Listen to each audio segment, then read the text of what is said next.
like my scope was pretty limited before. Like I mostly knew Greene County, and then the like living in Sullivan County was great. It's really interesting. Like their branding is the Sullivan Catskills, and there was like, I don't know, 2 or 3 miles of trail in Sullivan County.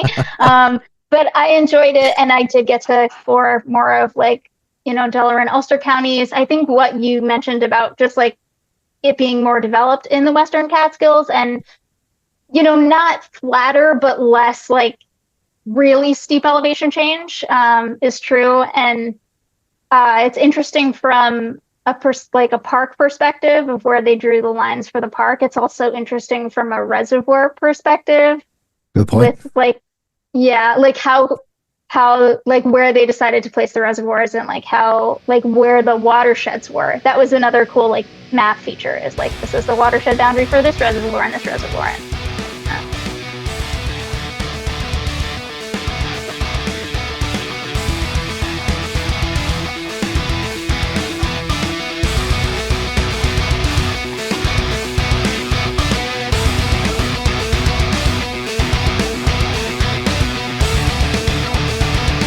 The bushwhacks were some of the worst days I've ever had in the mountains, or life, really. Whereas Panther Mountain is totally opposite. It's a mountain on top of a crater. I think the weather challenges on this incident were particularly difficult. It was really the development of New York State. Catskills were responsible.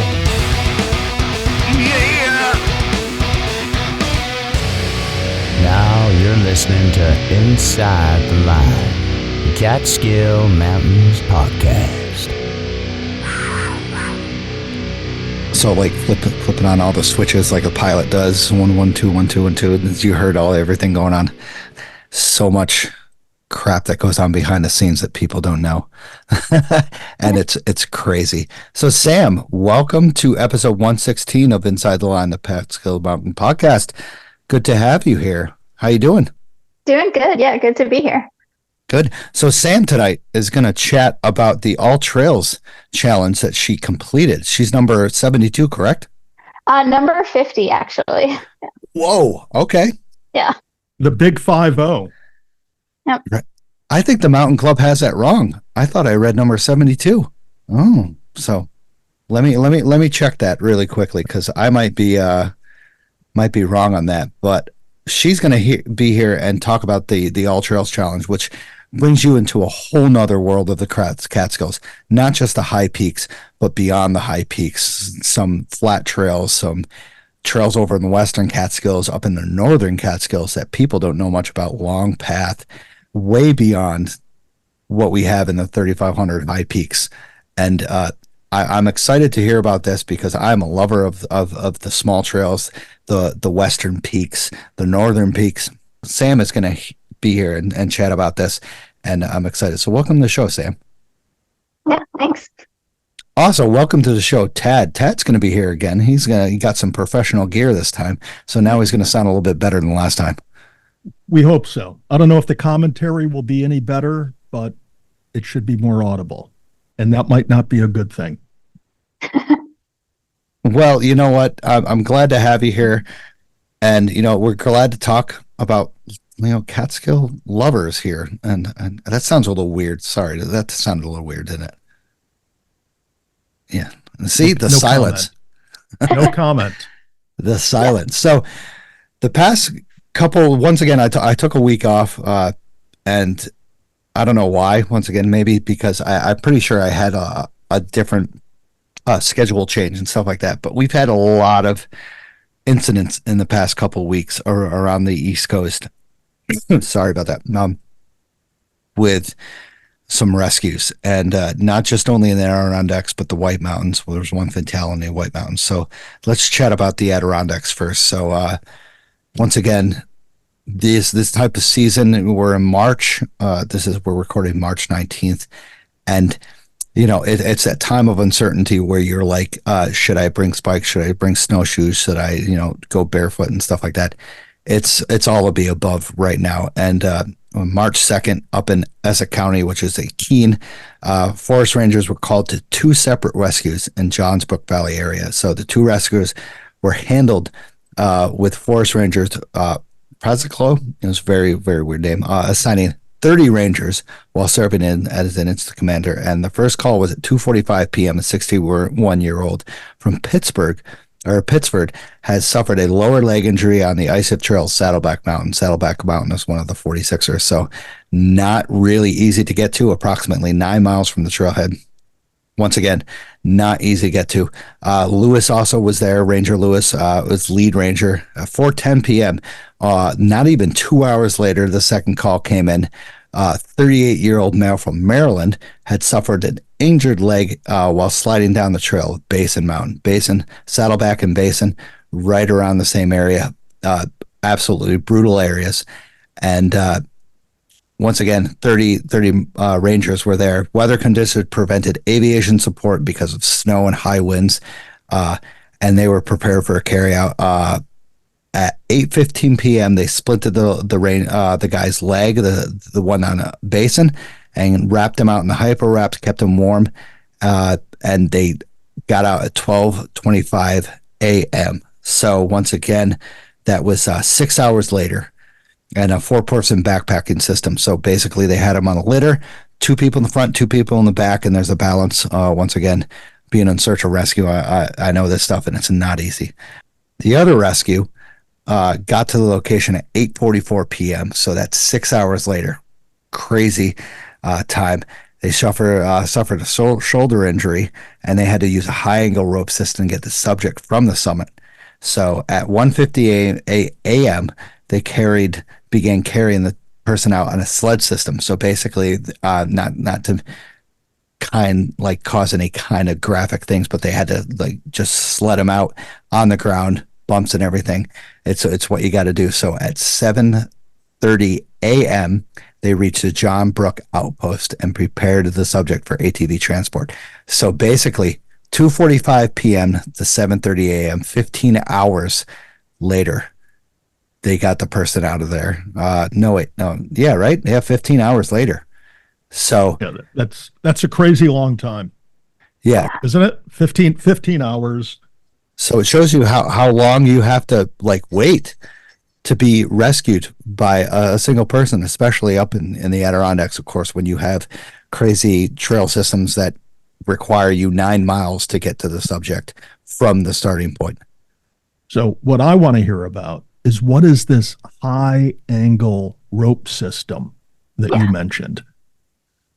So coming from search and rescue, high angle rope or high angle basically means, I would say, over a 90-degree cliff or a little bit less than that.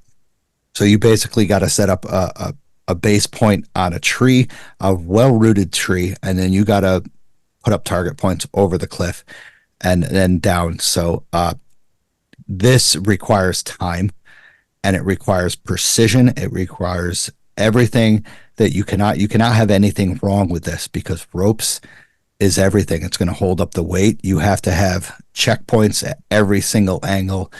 And once again, it's life or death. And these rangers perform at the utmost performance. They get it at 100%. They have to, because the high angle rescues are no joke.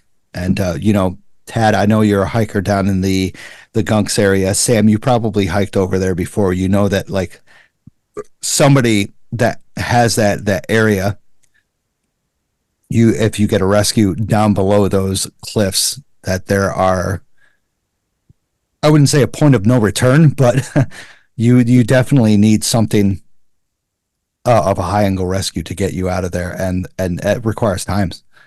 Yeah. Well, in the Gunks, they actually have the rescue gear staged along the popular hiking routes or climbing routes. So the manpower needs to get out there, and then they pick up their gear, when they're out there to do the rescue or the recovery.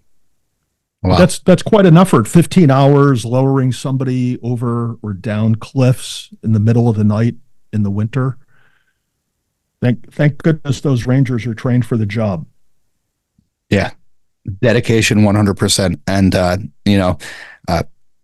all the kudos go out to the Rangers. Sam, do you want to say anything about that? Isn't that crazy?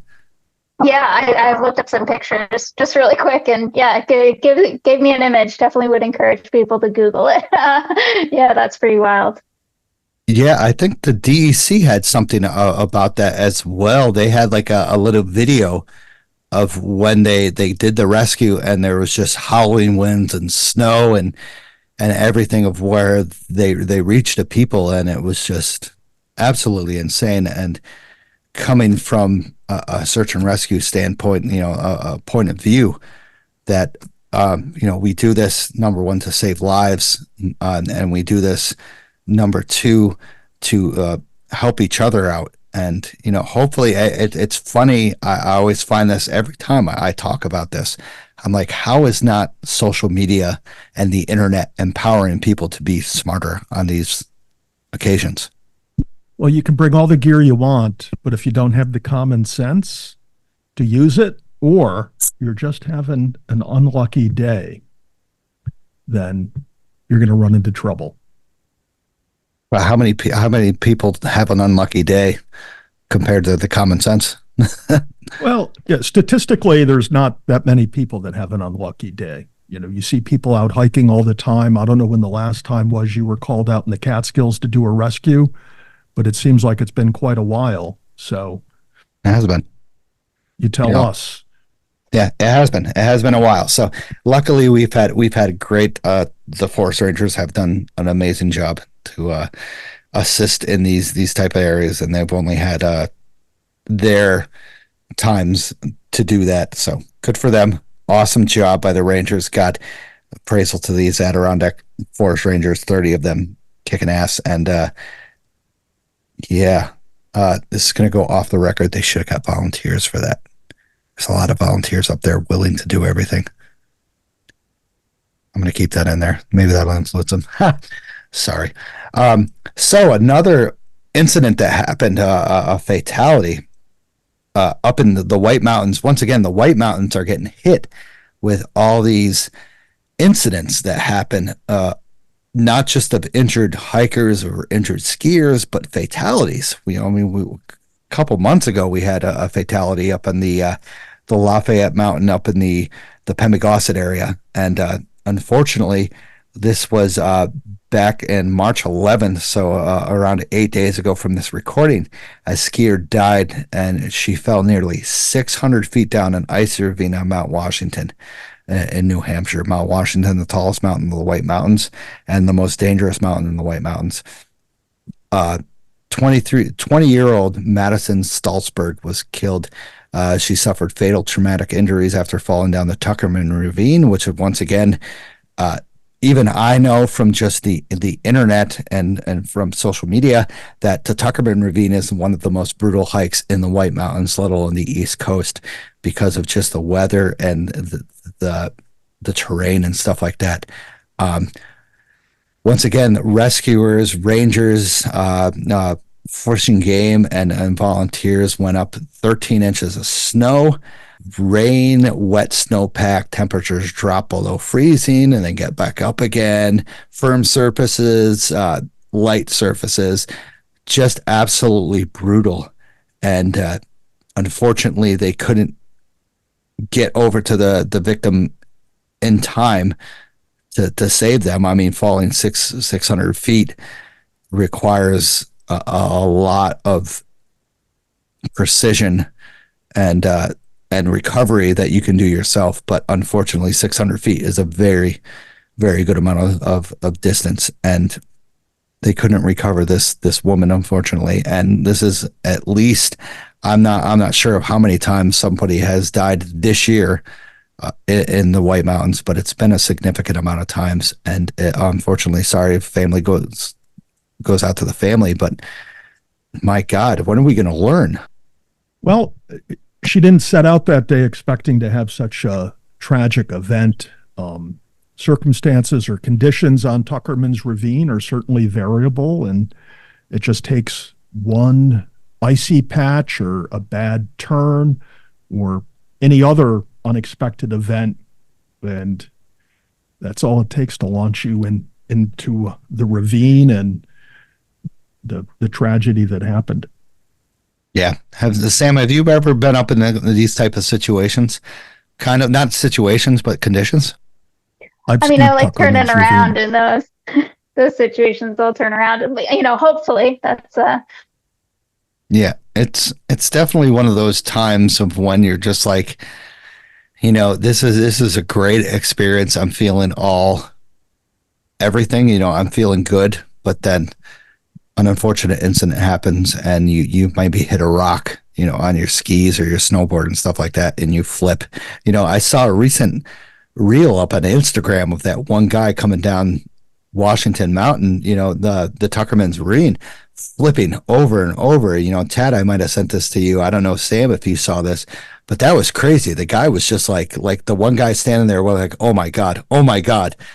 Fortunately, the guy lived, but he was a good recovery uh, aspect of that at that time. It was really, really crazy to see.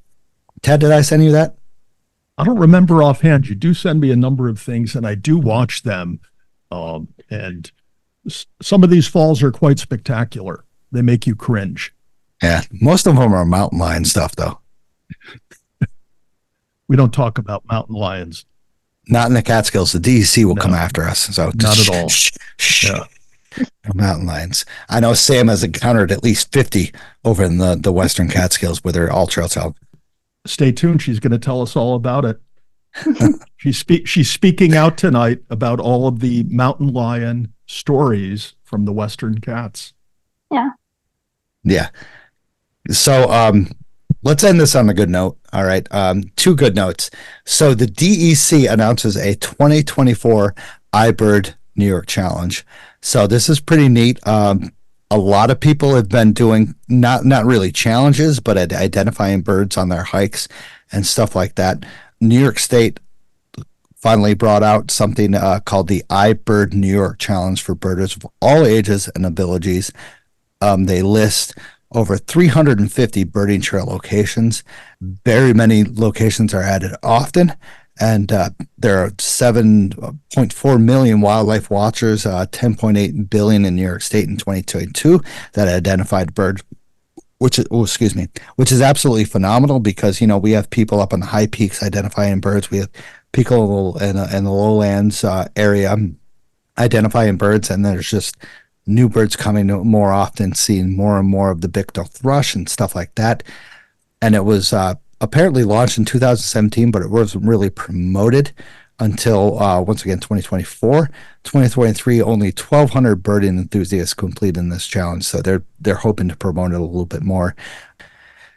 And I hope to have on a future episode a person that is going to big into birding who talks about hawks and different birds in the Hudson Valley, New York area that I'm looking forward to getting to together with that will spread light on the birding challenge and also birding in New York.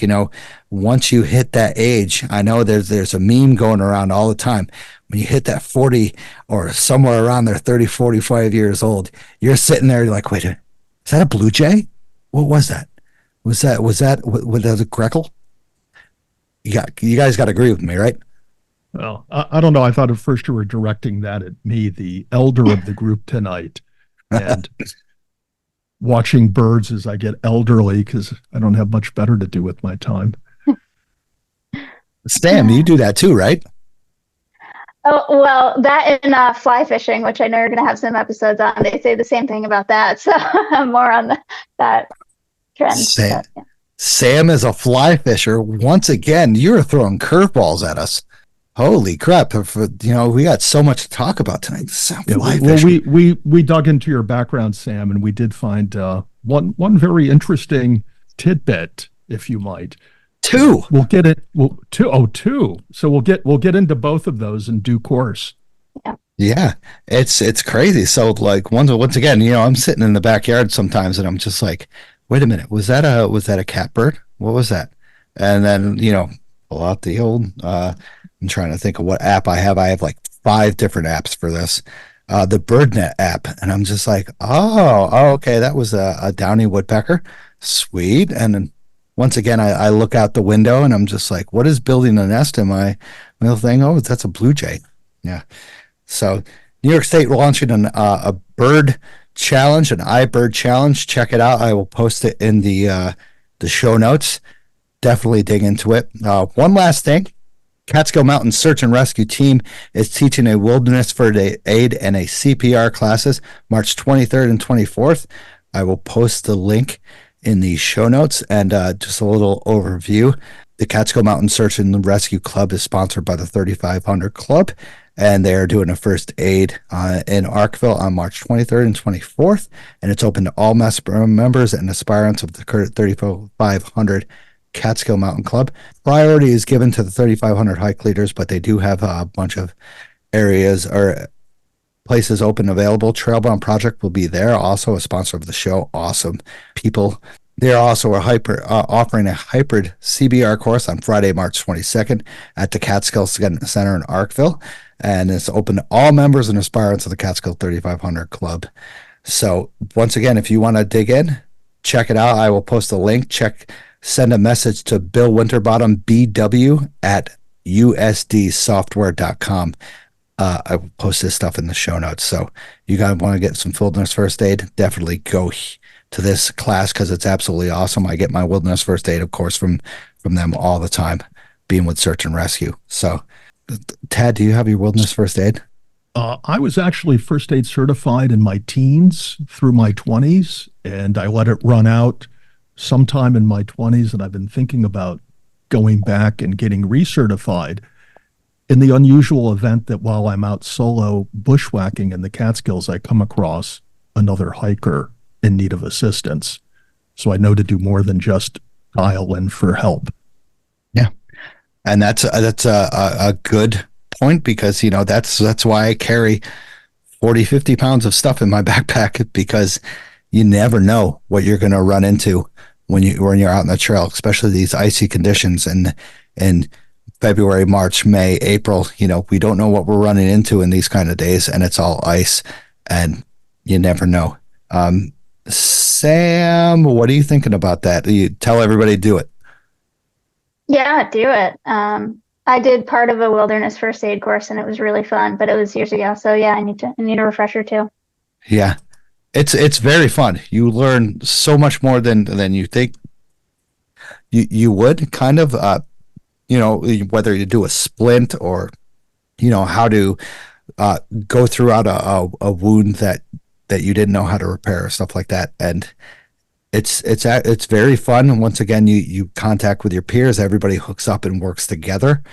You never work alone unless they give you a certain assignment, and it's really good to work alone because you have your pack and you have yourself, and you kind of go through the steps and processes that you need to handle this situation. And it's very fun. I gotta admit, it's very fun to kind of strategically go through that situation and to complete it by yourself and be like, wow, I accomplished that. I saved this person's life. You never know. You never know. Saving lives is a good thing. We can agree on that. We can definitely agree on that. Yeah. So once again, thank you for shooting the shit with me. I don't know if that's inappropriate, but you know what? Once again, the sponsors and the people that support this show know what they're getting into. I always say that. I always got to say that. So thank you guys for shooting the shit. Thank you to the monthly supporters, Darren White, Vicky Ferrer, John Comiskey, Jim C., Michael Bonger, David Mead, Matt Smith, Denise Weiss, Joseph Hayda, Betsy Anderson, and Chris Garbian. Guys, thank you very much for supporting the show. Once again, thank you to Outdoor Chronicles Photography. Molly from Outdoor Chronicles Photography specializes in adventure elopement and adventure couple photography in the Catskills, Adirondack, and the White Mountains. She is officiant for getting married and a licensed guide, but she is also a story maker. Molly won't just give you photos, she'll give you memories that will last forever.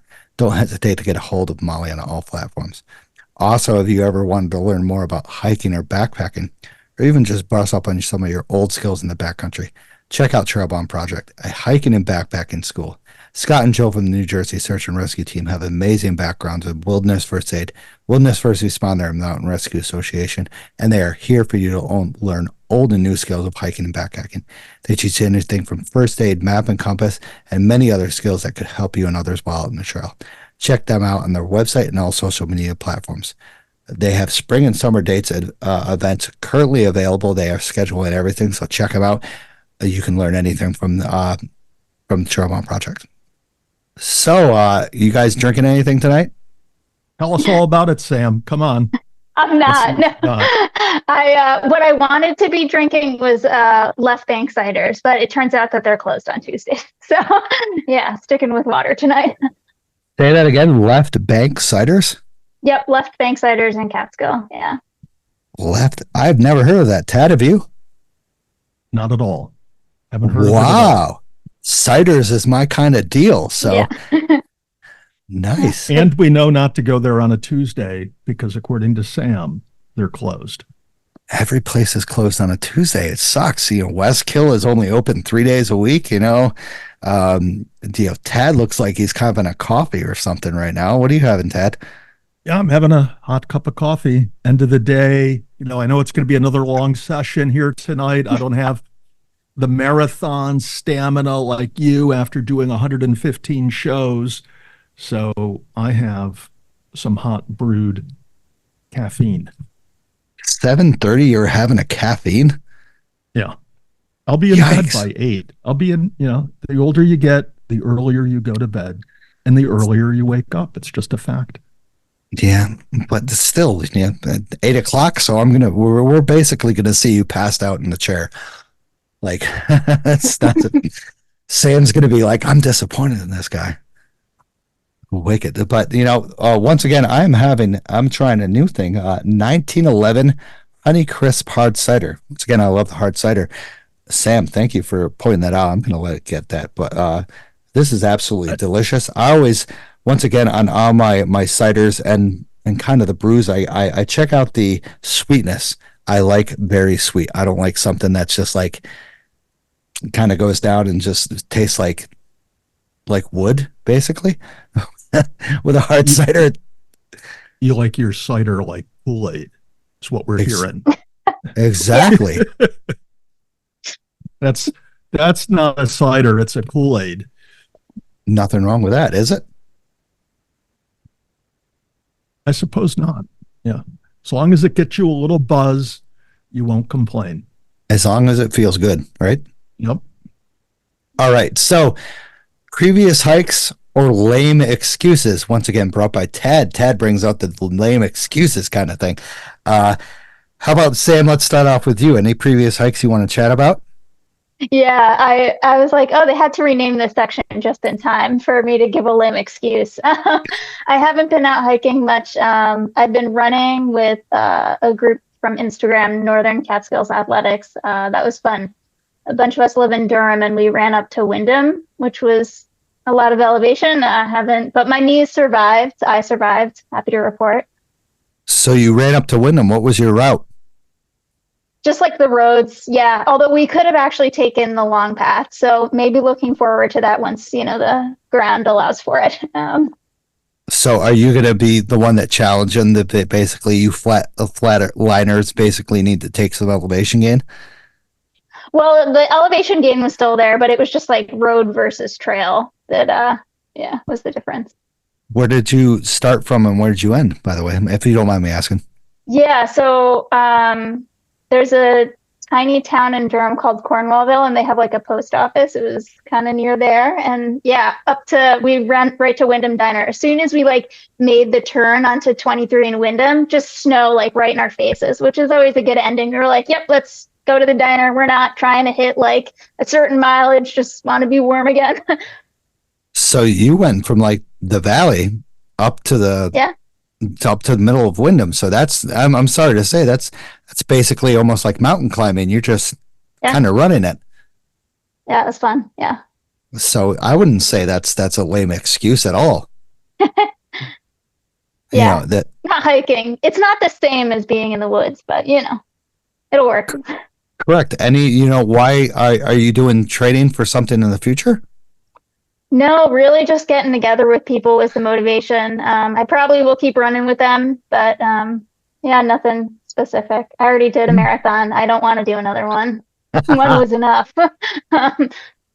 I've had so many people say that of my friends have been just like, I've done a marathon. And, one of my friend, unfortunately was a little bit overweight, and I'm sorry to say his like boobs were like rubbing, and he got that rash on there. He started bleeding. And You can talk about this on the podcast.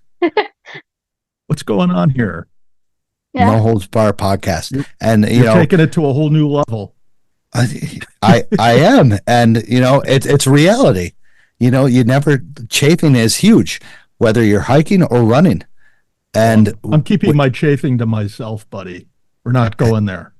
Hey, you know what? Doing 16 miles, I'm good about that. But, getting 26 miles running constantly really takes a beating on your body. And, it's a reality. What about you, Tad? What is your previous hike? I know you never have lame excuses. Yeah. So life is too short to have lame excuses.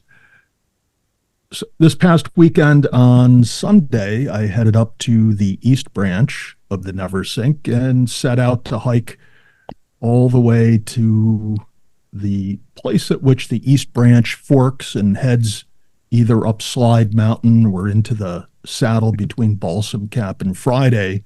And I continued up into that saddle between Balsam Cap and Friday, spent a little time exploring the rocks around there, and then hopped on the social path or herd path that runs from Friday, or rather from Rocky down to Table. Had a lot of fun, met some people along the way. The trail conditions were perfect for a fun Saturday, almost like late spring like hike in the Catskills. And then Nice. I understand that on Sunday it snowed in the morning up there. What were your, did you get any viewpoints when you were going out in the areas, or was it all fogged in? Oh, well, yeah, I had viewpoints, but there was a lot of cloud cover. There wasn't many, blue sky until later on in the day. But I'm not one to hike for the summit view to the extent that you run into any summit view up there. I kind of get absorbed under the canopy and all of the old growth, the rot and decay that occurs, the new growth that's under there. Interestingly, with all these hikes I've done in the Catskills over the past years, for the first time on Saturday, as I was making my way up Rocky, there were some snow patches ahead of me. And then one of them started moving and hopped away from me. And apparently, not only did I, but other people that I ran into on Saturday ran into white rabbits hopping around the Catskills. I don't know if it was like National White Rabbit Day or some other celebration. I know the next day was St. Paddy's Day, which should bring us back to Durham, which is known as the Irish Alps or something like that. It's like this did you know that, Stosh? You Not never at driven all. through there? Well, Sam mentioned Cornwallville. You drive through there and there's nothing but Irish flags, Irish themed resorts, taverns, pubs, I guess we should call them. Wow. So there's a strong Irish flavor in the Northern Cats. But going back to my hike on Saturday, it was a lot of fun. Looking forward to getting out there this weekend. Yeah. I don't, if we're talking about the last 2 weeks, I haven't had lame excuses. So let's just say that. We're not passing judgment on you, okay? You have excuses, whether they're lame, not lame. That's for you and your therapist. You know what? Sunday, 2 Sundays ago, I got out for a search and rescue training. So a drill. We went up Overlook Mountain. We kind of did like a fitness stress test. We put at least 30 pounds in our pack. I put 38 pounds in my pack because, you never know. I decided to throw a little bit more. And we pushed ourselves up to the summit. We could see how fast we could get up there. I got up there in 52 minutes. I was Were you going was that up the Jeep Trail? Is that what you call it? A regular trail? Mm-hmm. Yeah. Yeah. That's Awesome. impressive. Yeah. You to get to the reach of the victim, you have to get there as soon as possible. You have to reach the victim as soon as possible, get them down as soon as possible. So I kind of pride myself in getting up there as fast as I can. I know, with another person, I will adapt to their hike. I will hike their hike, but with incidents like this, I push to get to the top as fast as I can. And so you did it in 38 minutes. Anyone do it faster? good old my friend Ben Shapiro. So he is another 3,500 Club member. He is I'm his mentor.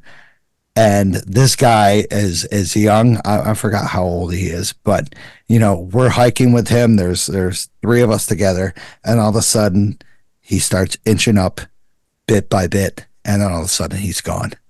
And we're just like, I'm stopping to get a drink of water, and I'm looking ahead. Overlook, you can kind of see where the next person is. He's gone. He's absolutely gone. I think he reached it. I reached it in 52 minutes. He reached it in 46. So he's 6 minutes before me. Wow. Sam, do you know what your fastest time is up Slide Mountain? God, she's probably like 30 minutes. Not even. No, I don't. No idea. I haven't done it that much. I mean, Overlook isn't that easy or difficult. You can fly up. There wasn't bad conditions. Towards the top, right at kind of like before the ruins, we hit some heavy, thick ice. It was awesome. Everything started to sag a little bit lower as you got up higher. And towards the top, right when you hit kind of those ledges before the fire tower, everything was hanging to where you had to dodge it. And I was just blown away. I could have probably gotten there in 50 minutes, but I took a video of me going through the ruins. I took a video of me going through the trees and stuff like that, of me hitting the branches of different ice on there, and it was absolutely magical. And unlike other people, I get to the top and I'm just like, I'm there. I send my chief a message. I'm at the top, but I'm going to the viewpoint to look at other stuff, because it's excuse me. It's absolutely phenomenal. I go to the viewpoint. Sounds like you need a search and rescue right now. Not at all. You okay? You okay? I'm joking. You're reliving the experience. It's making you a little heartburn. It's absolutely, you get these thoughts and they never leave your mind, because you go up there and I go up the fire tower. It's all icy, but it's not insane. And then I'm like, okay, so to the west is a little icy. What is the east like? Because that's where the winds are probably hauling up.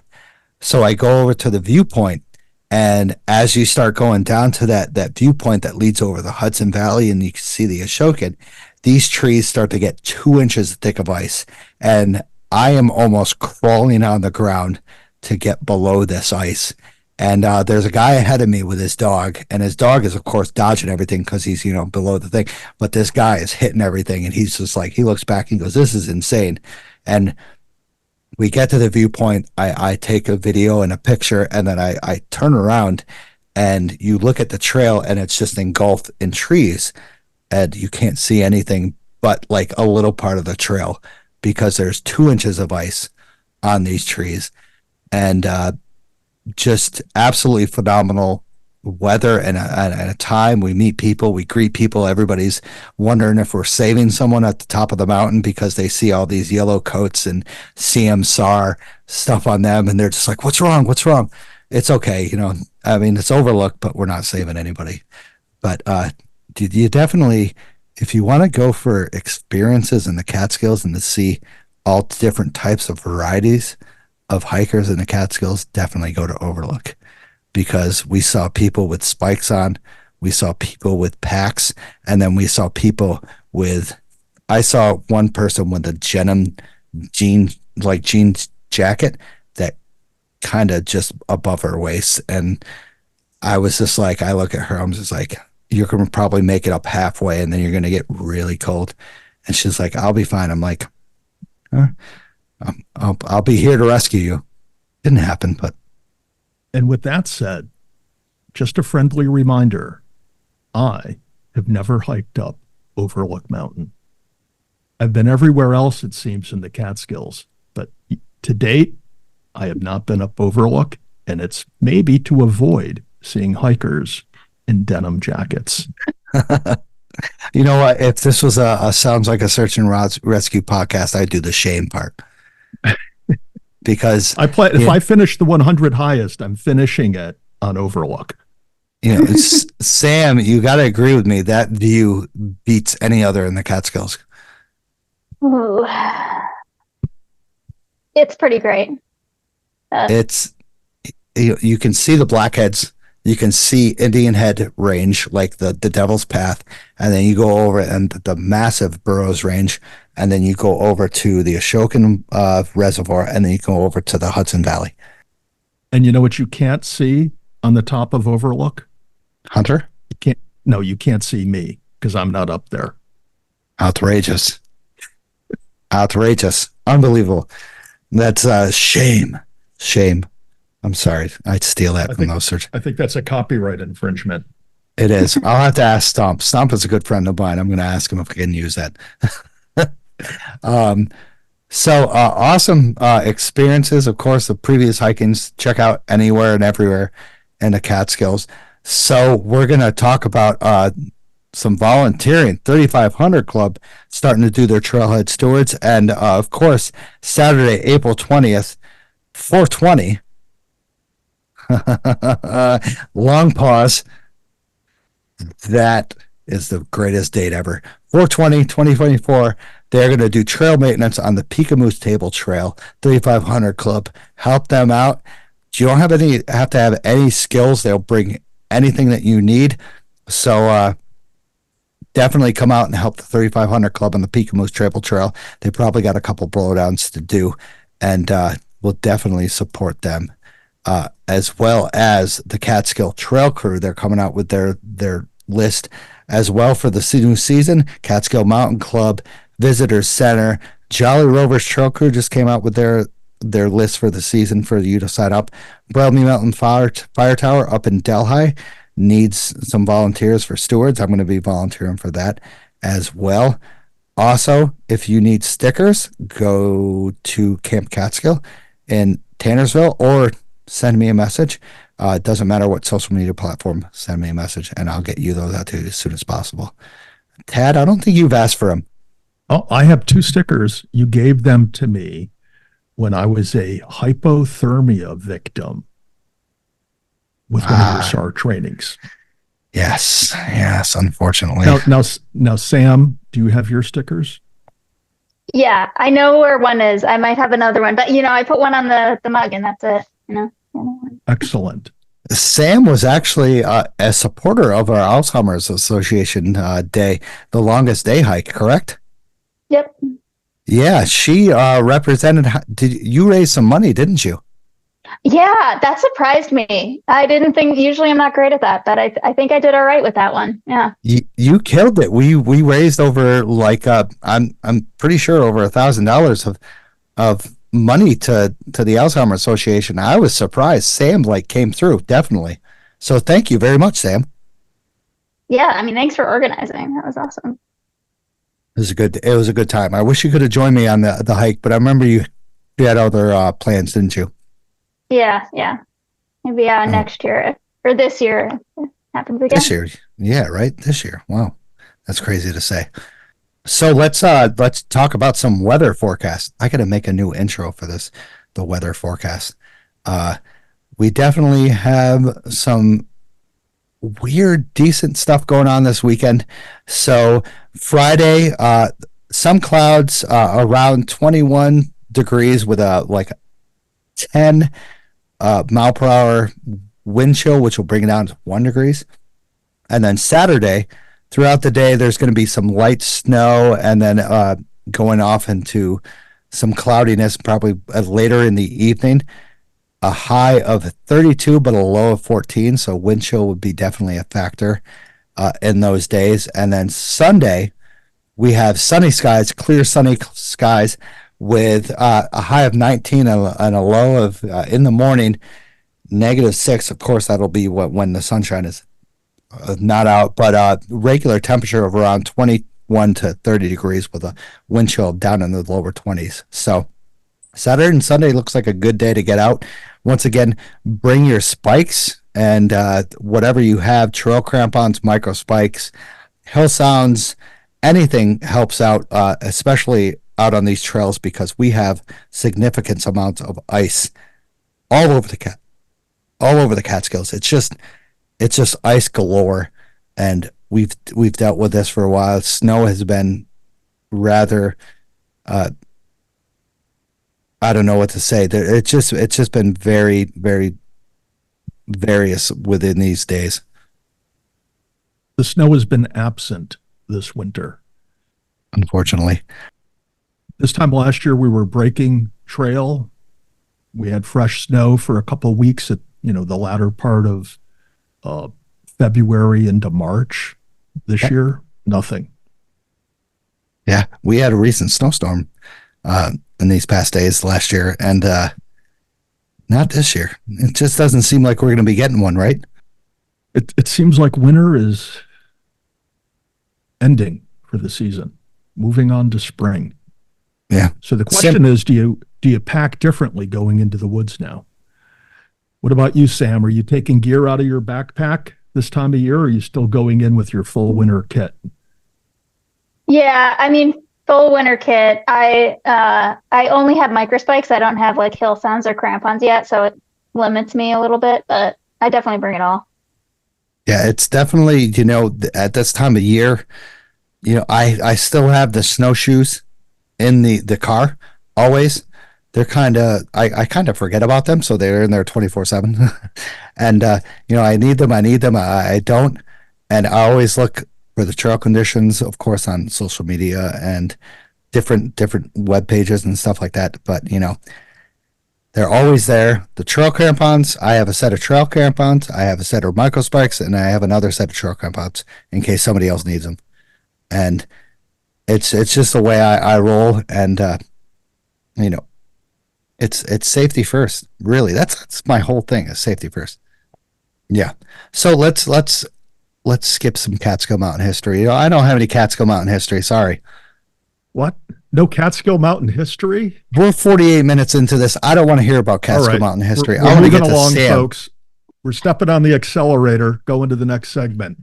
I want to hear Sam's stuff about the All Trails Challenge. This is I just want to throw out there, because I saw this and you're not mentioning it because you're being bashful, but you, Stosh, had an article about Catskill history books in this issue of the Canister. So it's like your must-reads about Catskill Mountain history. Is that true? Good way to say it. Yes. I'm a very big book reader about the Catskills and overall in general. I love reading, and the Catskills just bring so much enlightenment about the area that I have never known about. And I had a recent article in the Catskills. My good friend Jack Walker, who has helped me out so much in this in the podcast, and now he is the editor of the Canister. And he does an absolute phenomenal job. And he helped me out with this. And, I read a lot of books. Sorry, Tad, about the Catskills. No, I'm complimenting you. So of all of the books that you give in the article, which one would you recommend for somebody to pick up as their first book about the Catskill Mountains or its history? Well, you kind of just said that, basically. The Catskill Mountains and Its History and How It Changed America by Steven Silverman. Steven Silverman. Absolutely phenomenal. Of it just goes through the beginning to the end of the Catskills. Absolutely phenomenal. And he was the fellow you had on the show? Yeah, I can't remember. That was the guy from downtown freaking Wall Street. Yeah. And I'm just like looking at him, and he's looking at my walls, and the guy's overlooking downtown Manhattan. And I'm just like, where are you again? And he's just like, Manhattan. I'm like, all right, yeah. Never mind. But he wanted to be upstate. Yeah, exactly. Yes. And that's where his heart was. And, I thank him for, joining me on the show and, putting his heart into the Catskills, because it shed some definite light on the Catskills and its history. It did change America. If you do not know about what it's done to the America, we started, not, I wouldn't say civilization here, but we started definitely a whole bunch of things, railroads, tanneries. Life began basically in New York City and then moved up to the Catskills. And it was just phenomenal. So according to some folks, that's where comedy in America started, was in the Catskills and the resorts. Yep.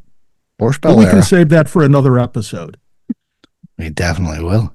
So I know Sam's anxious to tell her story. She's like, wow, I've been sitting here for 52 minutes. No, I love the history. I love the history. I'm so I was sorry. at the visitor center the other day, and they had a exhibit with a phone booth, and you could pick up and hear someone's, like, a native Catskill, or like someone moved to the Catskill. You could hear their story in their voice. It was really cool.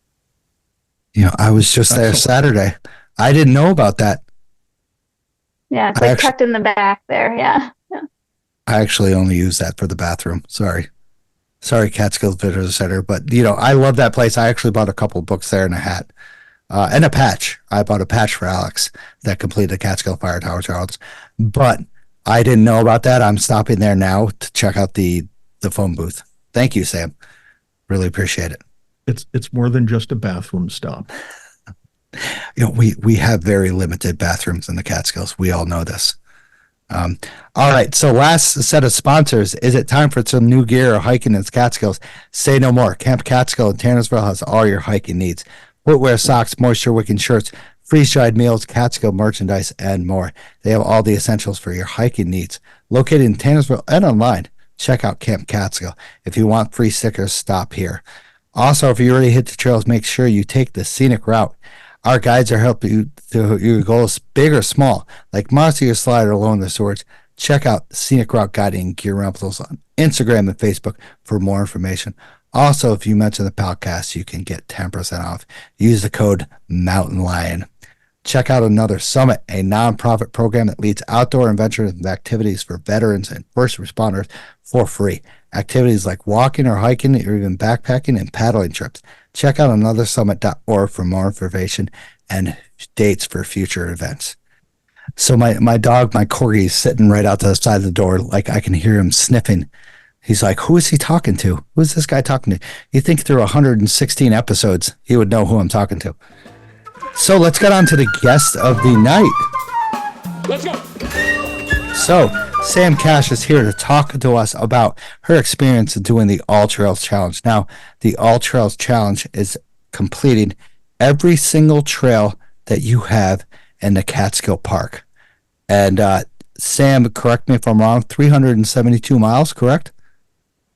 Sounds about right. Yeah. Sounds about right. 372 miles of trail.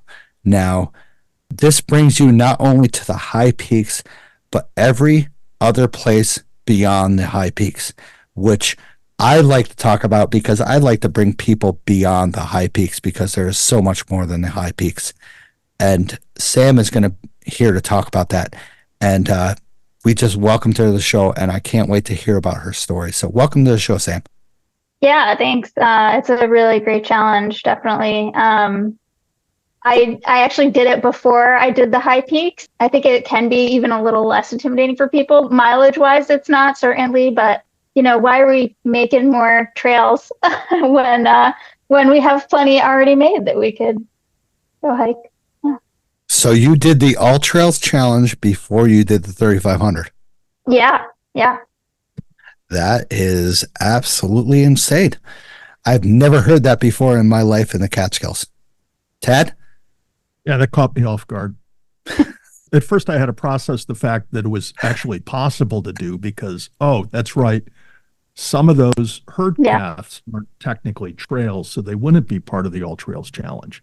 So then it all connected with me. I'm like, okay, it makes sense now. Wow. Once again, Sam throwing curveballs at us left and right, and we're going to be talking about that so much tonight. This is absolutely phenomenal. So, Sam, why don't you give a little background about yourself, and then we'll get on to some of the questions we have. Yeah, so I was born just outside of the Catskill Park in the town of Catskill, and I very lucky that I got to hike when I was younger. My family hiked and did a bunch of other outdoor stuff. Yeah, fire towers was an early introduction to hiking as well because the views are so great. Yeah, and then my sister really, she was the one who kind of inspired me to get more into it, I would say. She hiked the Appalachian Trail in 2014, and that kind of, I like after my little sister did it first, it was kind of always my goal. I was like, well, I have to get more into this hiking thing now. And then, like, with you being like born in the Catskills, were you thrown into the kind of Catskills, drawing attention to the Catskills, living right near there? Yeah, definitely. Yeah, I don't think hiking wasn't really top of mind. Like I'd heard probably of the challenge, but like Wyndham was like really all I knew. Wyndham and the escarpment really stuck out in my mind, and definitely like the artist history of like Thomas Cole and like we were talking about before, the people that are sitting in in the nice apartments in New York City and they want to be here.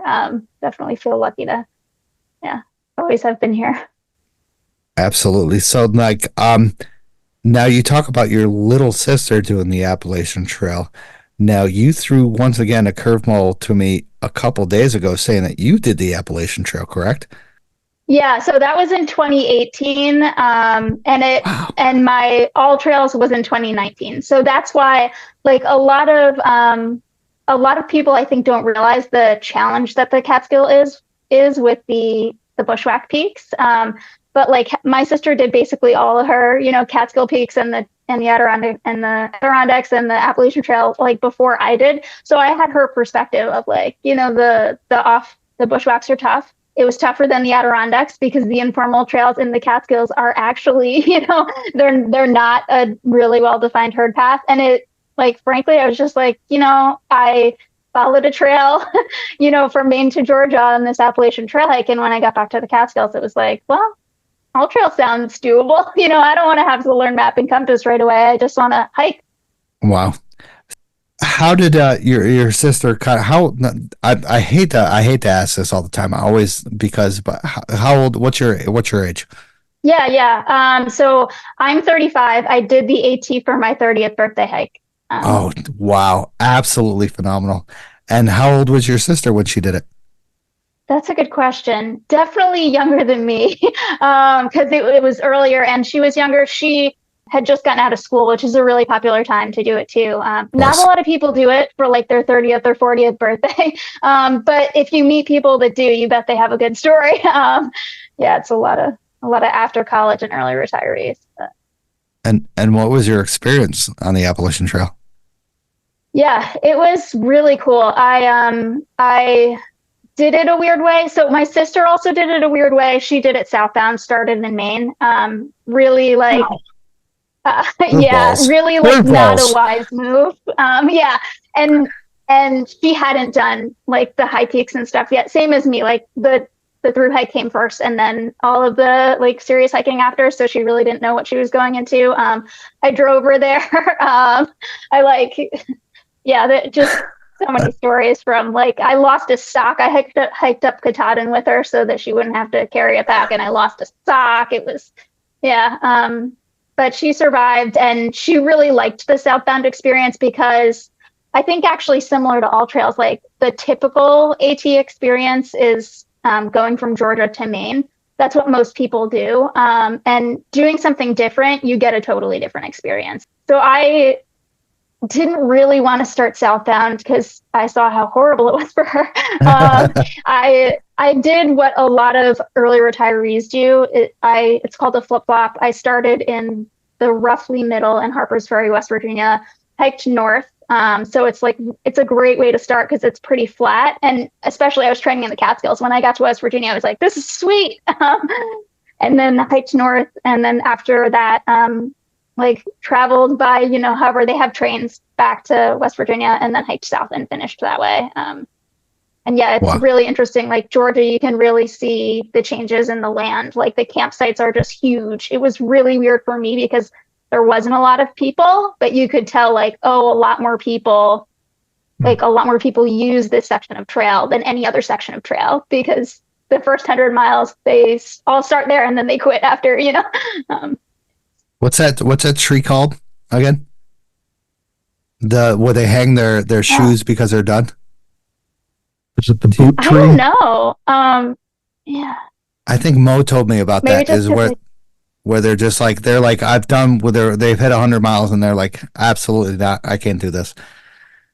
that's so funny. Oh my gosh. Now I want to go back and listen to Mo's episode or something, because I don't know it, because I wasn't hiking that way, but that's funny. Yeah. Yeah, I mean, being once again going southbound is absolutely crazy because you start. I wouldn't say the worst weather, but very near to it up in Katahdin. And then you go down south, and then once again, you're meeting all these people that look at you and be like, "Why are you traveling south?" And you're like, "It's because I'm going south to, down to or north to south." And they're just like, "Wow, you're pretty weird." And Yeah. what was your trail name, by the way? My trail name was Cruz, which is a little. You're not really supposed to name yourself. That's what I did. Not because I'm fast. I'm totally not. It's from the movie Cars 3. Yeah. What movie? Cars 3, which is, my sister wanted to name me Lightning McQueen from the original Cars, but that character is a guy. So by the time they got to the third Cars movie, one of the main characters is a girl, and I was like, Cruz sounds good. I'll take a girl's name. Nice. So did you do this mostly solo? Yeah, like the northbound hike was, I would say, like, I was solo, but you end up camping near the same people every night, so you really get, like, I'm glad I got that experience, because it's totally different. When I flipped back to Harper's Ferry, it was like I was the only one out there. I met someone else who was like, I haven't seen someone in 5 days, which is not what you think of in like a very popular East Coast trail. Wow. I never went that long without seeing someone, but and then I finished with my sister because she was working as a hiking guide. So I got like 3 different hikes in one. It was awesome. Awesome. I mean, that once again, every person that I've talked with the Appalachian Trail has changed their life dramatically, basically, because they become so humble, and they respect anything and everything that is thrown towards them. And once again, like me and my wife are going to be going down there in June and doing trail magic. We're going to be trail angels throughout the Shenandoahs, and we can't wait. Like, this is our enjoyment. And look at the smile. I wish you could see all the smile on Sam's face, because you can just imagine someone walking to you 15 miles into a hike and they bring a soda or, M&Ms or something like that they haven't had in 3 or 4 days. So I can't wait. Once again, curveball she throws at us once again. And now another curveball that Ted found this out. So, Ted, why don't you ask this question about the fire towers? So, Sam, tell us. We want to know. Did you really set the fastest known time for the fire tower challenge in the Catskills?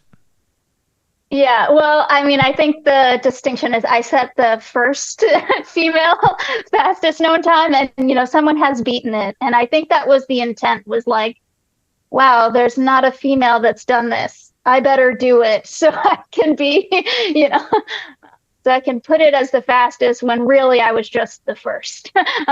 and you set out to do this after you finished the Appalachian Trail. Yeah. Yeah. Now I'm like, what year was that? It was after the Appalachian Trail. I think it was 2019 or 2020. Like, yeah. I think it was 2019. I think it was the first year of the. Oh yeah. But according to the website, it was August 23rd, 2019. Wow. Okay. Yeah. And so how is it that you just mentally went from a long walk on the Appalachian Trail, doing your flip-flop, to crushing the 5 fire towers in the Catskills in 10 hours, 44 minutes, and 59 seconds? Wow. Yeah, I definitely did run at the end. I remember that. What was that peak that you did at the end? Yeah, does it say? What do you remember? What last peak you were that you started running? No. It was a long time ago. Yeah. Were you by yourself the whole way? Yeah, I don't like, I wish I remembered more of the details, but I think it was the first year that DEC did the challenge. And I was kind of looking at the FKT site and seeing like what is kind of that golden opportunity where like I can be the first and actually claim something and challenge myself. And I saw that, and then I think someone at work told me about like the DEC challenge, and I was like, oh no, somebody's gonna nab this. I need to do it now. And I don't know if it was the same day or not, but I did do it like during the week because you know the fire towers are crowded, and I just remember asking my boss at lunchtime, like, hey, there's not really a lot going on. Can I leave? And I did it in the afternoon into the night, which was really interesting. I don't, yeah. Sure, just like you casually leave work, hop in your car, drive over to the Catskills, bang out the 5 fire towers in 10 hours and 44 minutes. Does that time include the driving from one tower to the next? Yeah, and that's another factor to this is like I don't think I would have like there was a male record, right? I don't think I would have created a record because of the fact that there's driving involved. Like I think there's some, you know, yeah, that's questionable. Like we don't want people to speed and you know, it's not. I don't think I would ever do it again. But yeah. So am I hearing that the person that beat your time had a faster car? They just weren't a faster hooker. Is that what we're hearing here, Sam? No, I had to look at this after after talking about it, and they actually the female that beat my time has the overall time record, so she's like beat all the males too, which is wow. Yeah. Do you know what her time is? I think it's 7 something, like it's under 8 hours. Shit. Crazy. But she posted the actual like time that she was definitely running, I think. I mean, I don't, you know. Mm-hmm. And she was really fast, not just driving. So we're hearing that you could have gone faster. Always room to push. Yeah. Did you do any training for that? Probably all trails. You know, honestly, I probably needed, like, I wonder if I used it for my Red Hill, because Red Hill's always the one that I'm like, oh, it's really out there. I wonder if I used that for my my date for an all-trail challenge. So basically, kicking ass is what you did at the fastest no time for the fire tower challenge. Unbelievable. So I'm guessing you started at Hunter and ended at Red Hill? Oh, yeah, that's another factor. I definitely didn't do it that way. Only because worked down in like Orange County, Sullivan County, the bottom of the Catskills. And I was like, well, I have to drive home anyways. So I don't know exactly the order, but I definitely went from south to north just because that's where I geographically was. So I'm guessing Red Hill, Balsam Lake, Tremper, Hunter, Overlook? That probably was it. That would make sense. Yeah. Wow. Unbelievable. Sam, just like this, seriously, I like that my podcast is unfiltered. It's like a what the fuck moment. Hey, what the fuck? Let's go run let's do the fire tower challenge and let's do it in the fastest known time. Unbelievable. I'm leaving work early today. And I'm just gonna crank out all the fire towers in 11 hours. And then I'm gonna go home for the weekend. You know, I cry after like 6-7 miles on the Devil's Path. Like, I'm just like, my knees are going to kill me tomorrow. And she cranks out 10 hours of just like, hey, can I leave early? Wow. Unbelievable. So did that you said that brought you to or you were in the All Trails Challenge before you did the fastest known time? Yeah. So All Trails was like a calendar year from like January 2019 to December. So that's why I'm like, oh, it was probably like I probably needed Red Hill for All Trails. Wow. So this is crazy because this was before the pandemic, before everybody started hitting the trails. So you basically had like the trails all to yourself. Wow, what an experience. Yeah. Right? Just absolutely solitude. Yeah, there were definitely some parts that were like, I mean, there's a couple, I think like probably your section of trail that you maintain from Thomas Cole, like no one goes that way. Like no offense, but you know, like that's just not the popular route. And it's really interesting to see that in like the trail. Like there were a couple there were a couple spots where like you just the trail's not well maintained and you have to be like aware of where you are. And those are like my favorite because it's like testing, like, oh, did I go off a little bit? And like usually, you just go off a little and catch yourself. But it's like I love when that happens because it's like, oh yeah. And I feel like my footsteps are like I'm maintaining the trail by like just walking on it, like just like let's use what we have. Yeah. So what made you go after the all trails? Like what got into your mind that this is a great challenge to go after? Yeah. I think I just didn't want to go for the high peaks. This is something that my sisters mentioned, but I'm not sure if it's before, like it might not have been before, but in hindsight, she like lives in the South End.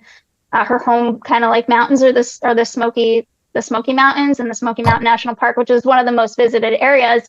And their version of all trails has lost mileage, which to me is like, oh, okay, like if no one hikes these, if people only hike the popular trails, it's going to be impossible to maintain the smaller ones. So I really do want to use all the trails, Yeah.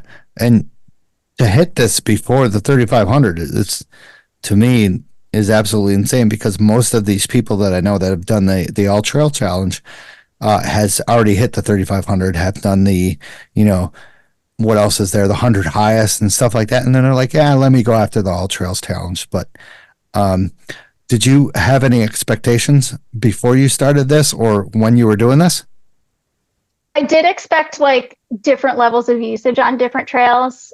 And I guess what I like both did and didn't expect was like how much it helps to have other people when you like if you can do a big section of like the long path, whether it's just like a car drop or I did do some group hikes with Catskill Mountain Club for some of the sections of the Finger Lake Trail. And that was really cool to like meet other people doing the same challenge, especially because like you said, they had all already done their high peaks. They were super knowledgeable. Like, yeah. And, it just having the groups and together and, like the Mountain Club, the Catskill 3,500 Club and doing group hikes gets you introduced to other people and gets you introduced to people that have the same kind of logic and mindset that you have, that I just want to hike. And, they might introduce you to other areas, like you said, your sister introduced you to, the Appalachian Trail and to the All Trails Challenge and stuff like that.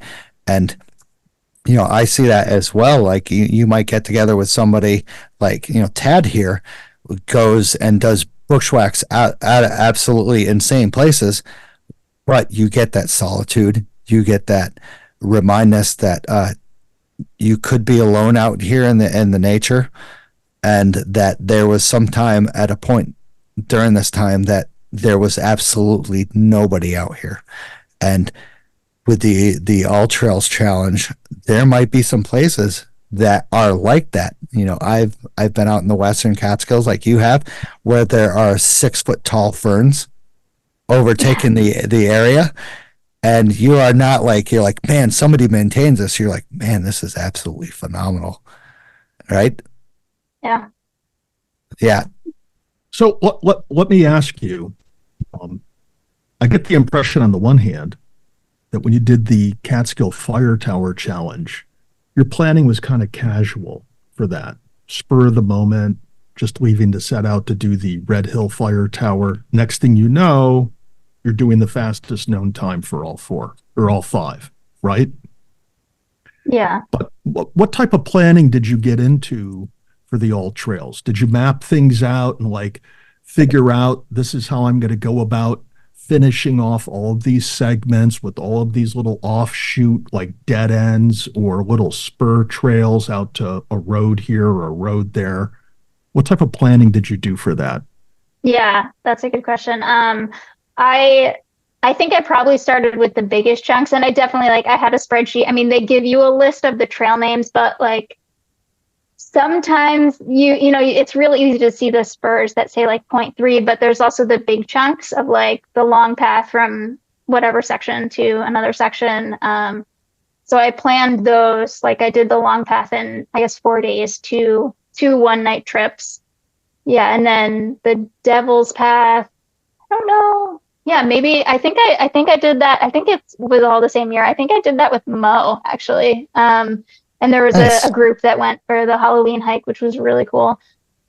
Yeah, and same with the escarpment. I was like, I'm gonna knock that, I'm gonna knock that out. And I think the biggest thing for me was actually the map, because the tough thing about some of the spur trails is you're like, if I get this spur trail or like end at this spur trail, I'm gonna cut off half of this other trail that I need. Like I'm only gonna do half of like whatever trail it is.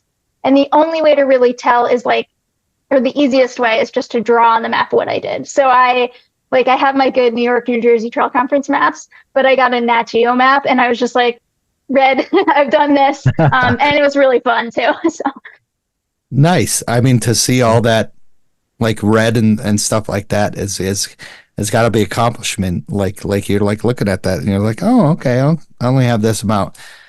But you know, those areas got to be frustrating. Like Tad said, they're 0.3 miles to a road or something like that. How are you going to combine that with something else?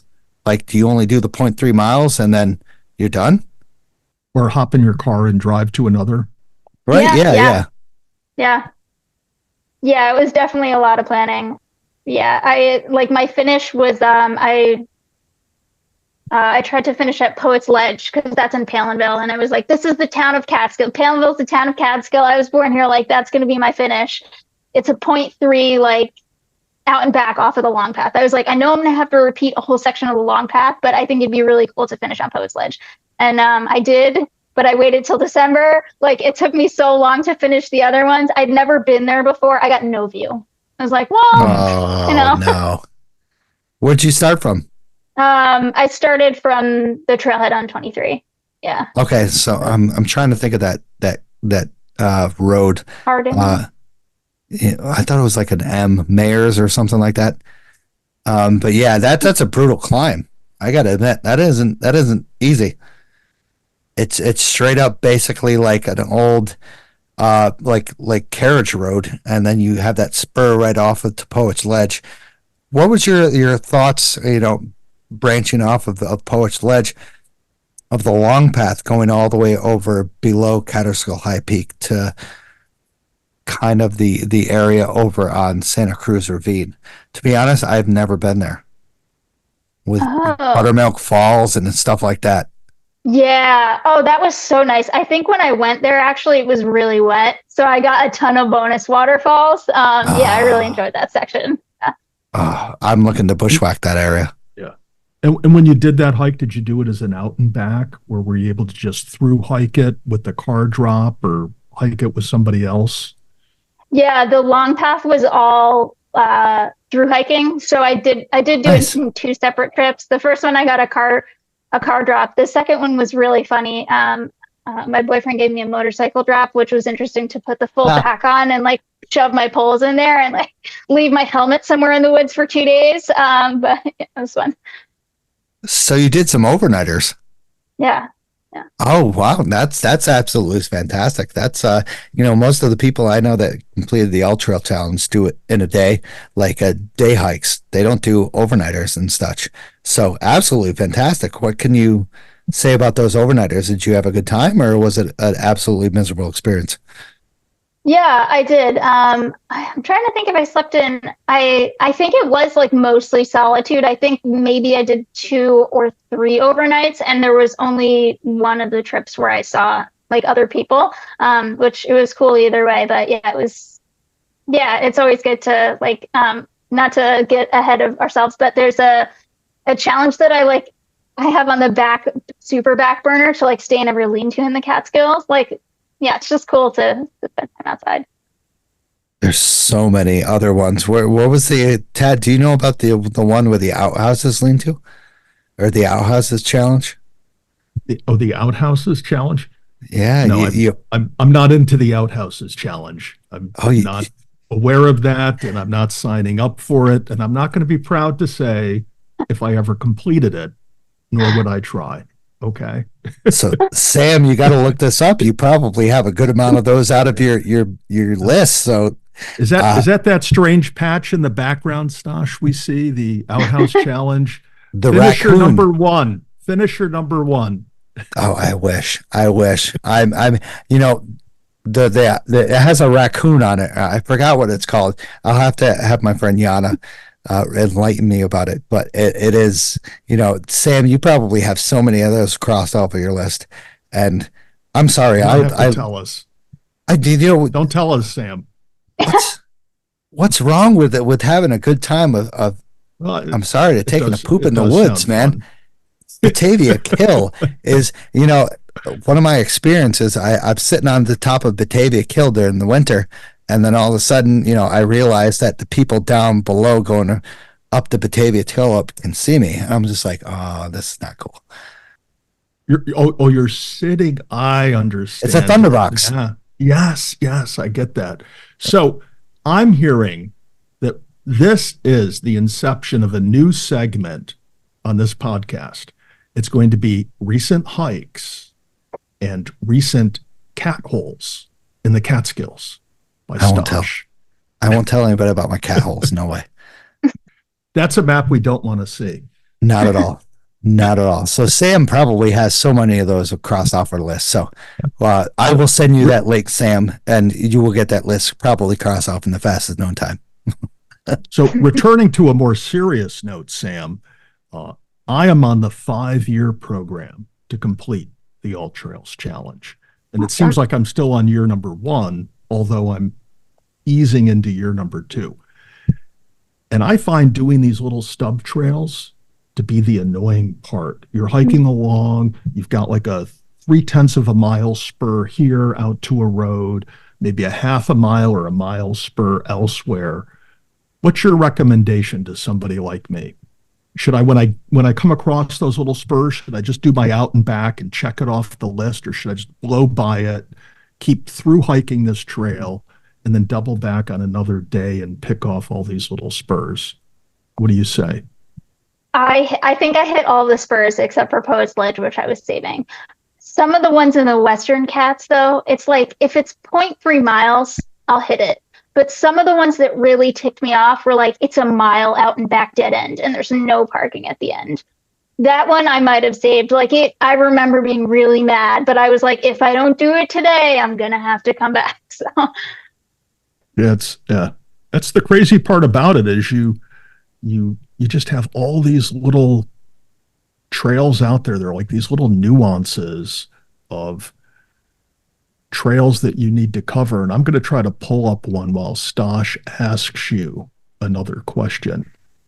I mean, so what I once again, I started with the 3,500 club. I started with 3,500 peaks, but then I realized that nature was my area that I need to get into. And then I started just covering whatever I could. And then all of a sudden it brings me out to the western high peaks, which not even the high peaks, but the western area of the Catskills, which is an absolute phenomenal gem of the Catskills that people don't really know about, and that just blows your mind away. Can you talk about the western part of the Catskills that everybody doesn't see, because it's not high peaks, it's not views, but it's something else. What else can you say about that?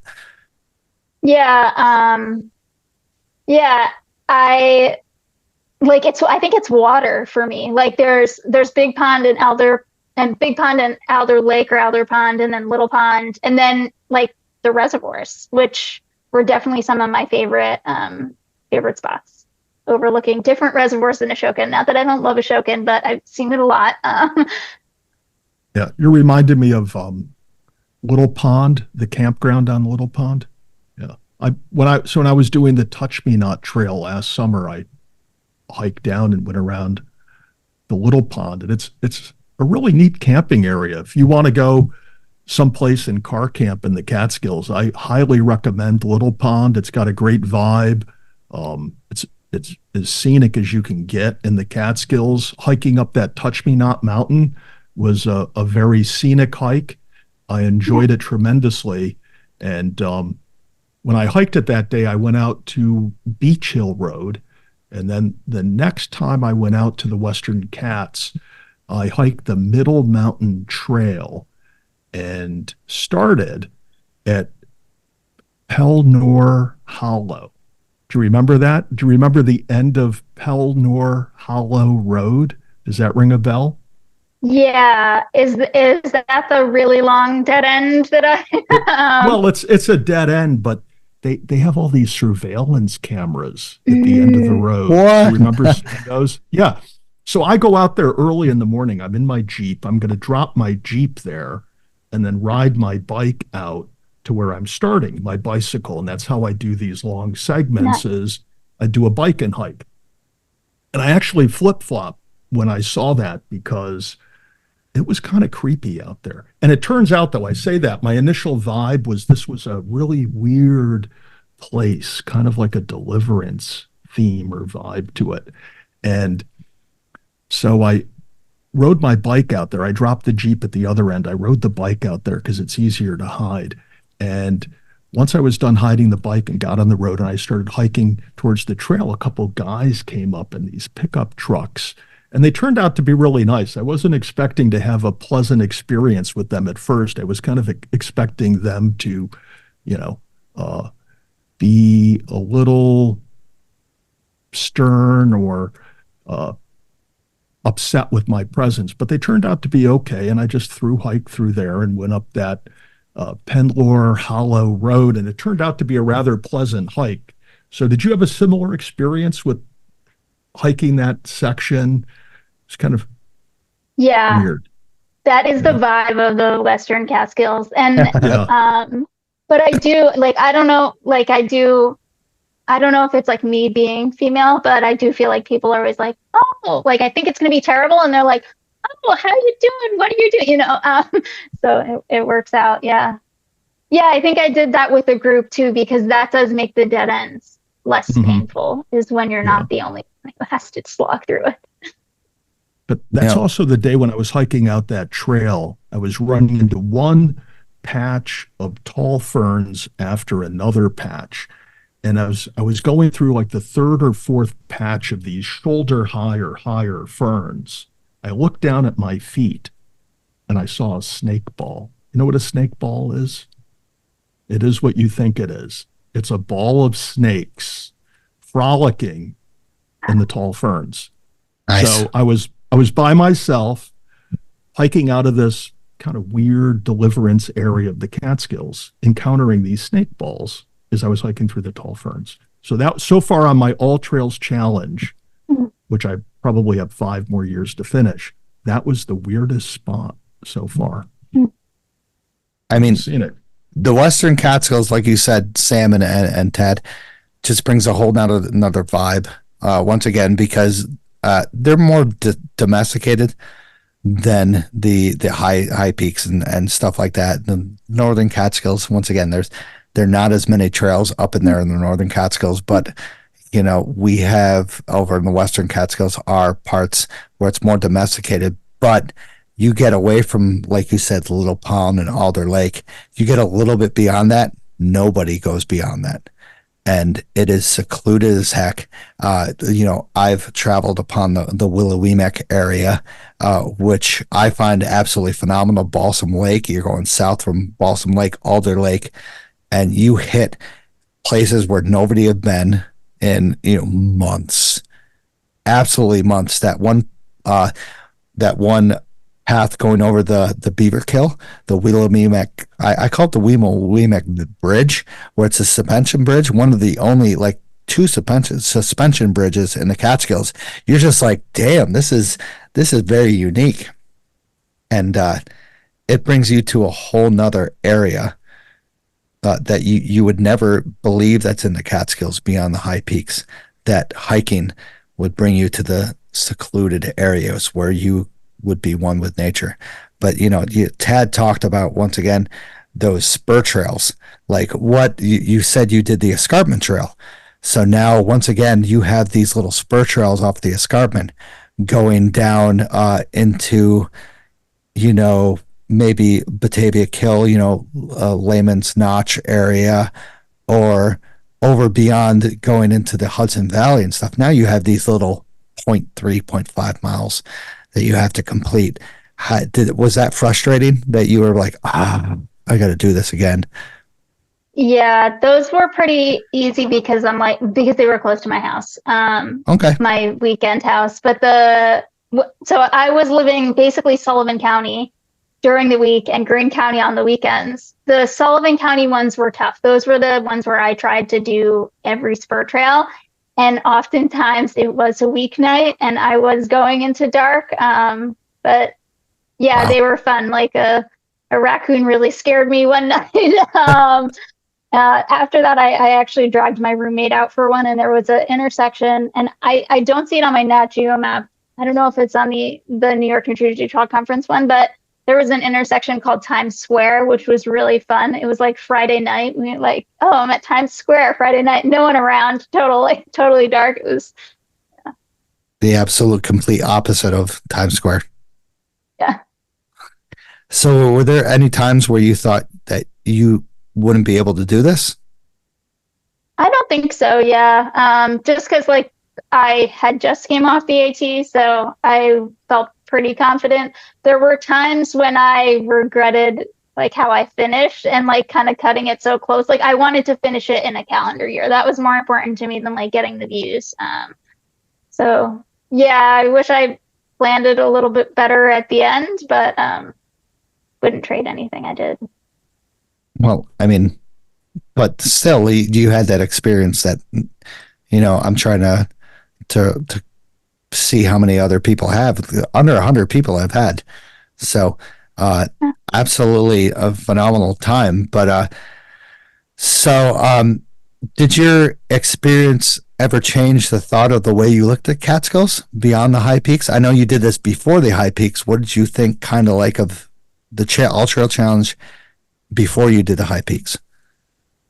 Yeah, it definitely did. I mean, like my scope was pretty limited before, like I mostly knew Greene County. And then living in Sullivan County was great. It's really interesting. Like their branding is the Sullivan Catskills. And there was like, I don't know, 2 or 3 miles of trail in Sullivan County.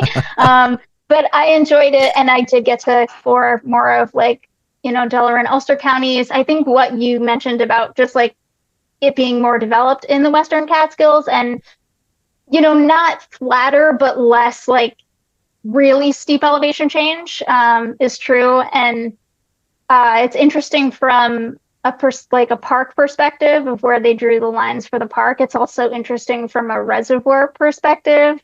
Good point. With like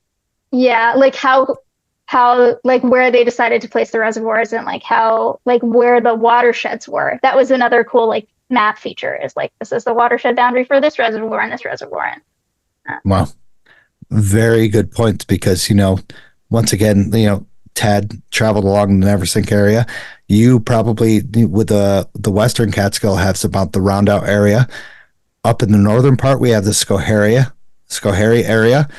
And with the other parts of the Catskills, the eastern part is the Ashokan. So once again, and then there's the Delaware more towards the Western Catskills, northwestern Catskills. So once again, Sam brings light upon the different parts of the areas that are designated to different watersheds of the Catskills, which are very huge. That's why the Catskill Park was created in the first place. So, and of all these different areas you visited in the Catskills, Sam, which is the area that you like the most? Yeah, I was waiting for this one. I was trying to save it. My favorite from that challenge that I didn't know about before is definitely Huckleberry Loop by Margaretville.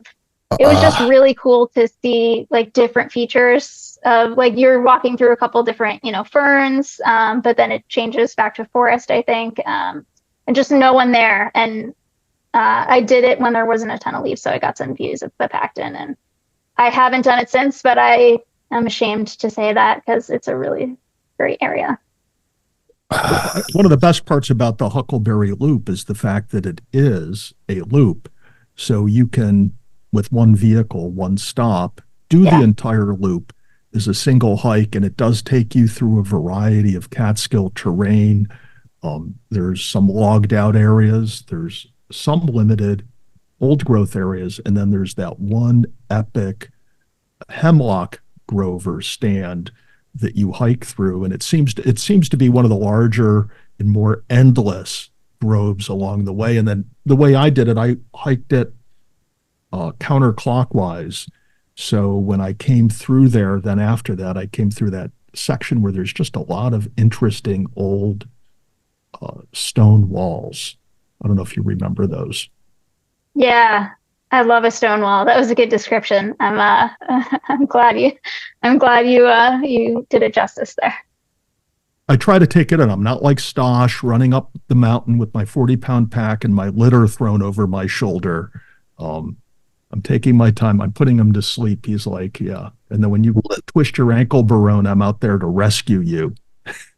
Listen, that Huckleberry Loop, when you hit those ferns, I have never hit taller ferns in the Catskills nor anywhere in where I've ever been in the United States than that part of the Huckleberry Loop when you're pushing towards the southern part. I'm trying to think of the area that it has a little open spot that these ferns are, I would say, at least 5 feet tall. And yeah, I know where you're talking of. I've never been in an area of where I've been so. I'm trying to think of the thought of where it's so secluded and so like open, but I've been also screaming inside of me is how many ticks are on me. Well, speaking of that, Sam, as you're hiking through those remote areas of the Catskills, there's not a lot of people around. You come into these areas with the tall ferns. Were you ever worried about encountering a bear out there?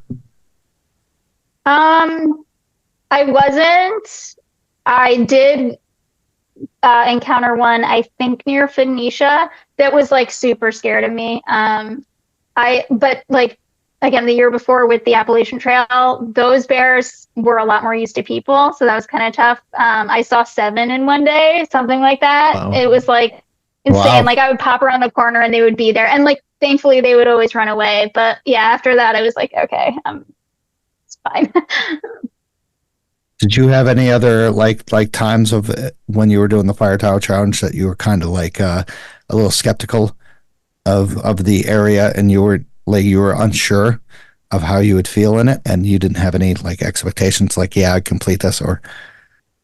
I think that one I did doubt probably my physical ability to finish more.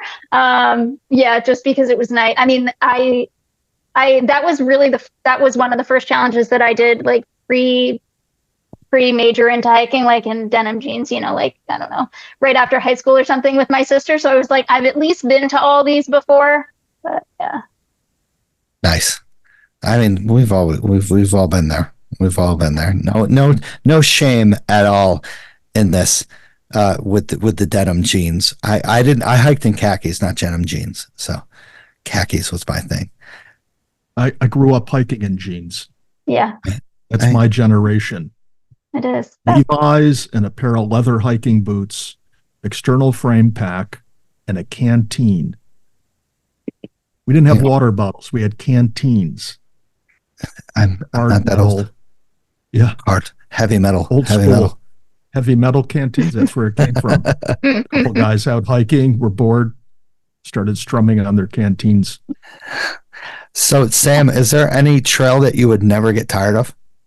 Wyndham. Yeah. Right? Where from? What is your route? That's really tough. Honestly, lately I really like going from CD Lane. Just like, it's not really trailhead, but just walk up the road a little more, and CD Lane's really beautiful. That walk through what is like people there's so many different names, but I call it the Fangorn Forest, the Enchanted Forest, going up from the lean-to kind of like a little past the swampy area. Just, I don't know, brings that joy of you that you're, even though it's a planted forest, it was done by the Catskill Conservation, but it still brings that like, wow, you're out in the middle of nowhere. And it's a great hike. What a phenomenal hike that is going up there. And they recently did that bridge too. That bridge went down. They recently did that bridge in a matter of weeks. Phenomenal time. So awesome. Tad, this next question's for you, buddy. The unusual places. Oh, I think we already kind of covered that with that Pen Nor Hollow. But is there any other places that you came across in the All Trails Challenge that were unusual, out there, unexpected terrain or area? Yeah. It's tough for me to like picture where they actually were, but there was a lean-to that a tree fell on. That was pretty cool to see. That might have been near Huckleberry Loop. I'm not sure. Somewhere not not that I hadn't been before. And yeah, I mean, like honestly, growing up in Catskill, this sounds maybe counterintuitive to say, but I hadn't been to Catskill Falls a lot because I didn't like maybe for the reasons that you haven't been to Overlook. So I went to Catskill Falls for this challenge. So here's a true confession. I've never been to Catskill Falls either. My God, it's apparently all these people that never been to Catskill Falls and Overlook never always have the weekends off. Like I have been to Catskill Falls and Overlook during the weekdays, and I have had no interaction with human beings. And you know, you guys need to take a Wednesday or a Tuesday off and go up there because it's something else. I'll plan on it. So speaking of taking time off, Sam, and doing something special, what would be your recommendation to a family with younger children? What would be a good trail for them to get started on with their children hiking in the Catskills? Yeah, I mean, not Catskill Falls. like I started with Wyndham, and I think about Wyndham too. Like you can just go to the lean-to. I think just going for a lean-to for a kid is fun. Yeah. But the fire tower is also like my dad was from Plattsburgh, so like the fire towers in the Adirondacks, I always went to when I was younger. Yeah, it's just mind blowing as a kid. Agreed. I got to admit that just a short little hike, either from Peck Road up to the lean-to, or from CD Lane, going up there can basically change your view of hiking, and you can get, once again, you hit the lean-to, and that's like the enchanted forest. Just change your mind about a lot of stuff, and then you can definitely get into hiking. So what about you have of this challenge? Do you have any cool stories to tell? Anything that brings your mind of basically like, holy crap, this happened during the All Trails Challenge? The night stuff was definitely the coolest. One more that I did think of was, and I don't know where this was, probably the Western Catskills, so we're just picking on them tonight, where I was like I couldn't, that's I guess the downside of a map compared to like an app or something. I know they have apps where you can like see who the landowner is. I was going through this section, and something to note actually about the challenge is like it's the named trails. So there are some snowmobile trails that aren't included, that like you might be able to take a named trail around and cut back through a snowmobile trail if you want to get to your car quicker. So there was a place like that, and it looked like a private hunting camp to me, and I was so nervous. I was like going through, turning around, and it was raining. So that's why I was like, I just want to get back to the car. And I found DEC like rolled up. He's like, oh, cool, there are people out here. And he was like, oh yeah, you can walk through there. So, I did. That stuck out as like cool experience to think about people maintaining stuff, and just lucky that we have public access even through some private land places. Yeah. That reminds me, one of the things I've noticed is when you sign in the trailhead register, when you're hiking in the Western Cats, it's unlike in the high peaks. In the high peaks, you'll see that the book is filled up. There's like on a weekend day, there's 20 people have signed in. And then when you're out in the Western Catskills, you'll go to sign in and nobody's been there for weeks, maybe months. Yeah. So it's just completely, the level of isolation or desolation is completely different than the higher mountain areas. And you also see it in terms of the surface that you're hiking over, whereas in the high peak area, the trails are extensively eroded, a lot of exposed rock, a lot of exposed roots.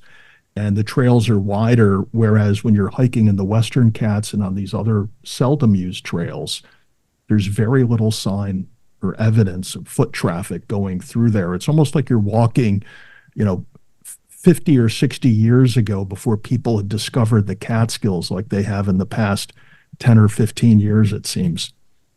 Yeah. And that's what brings you to that point of where you're just like, man, this is absolutely fantastic. Yeah. And then you step in the snake ball and you're like, shit. Or you roll your ankle on a root.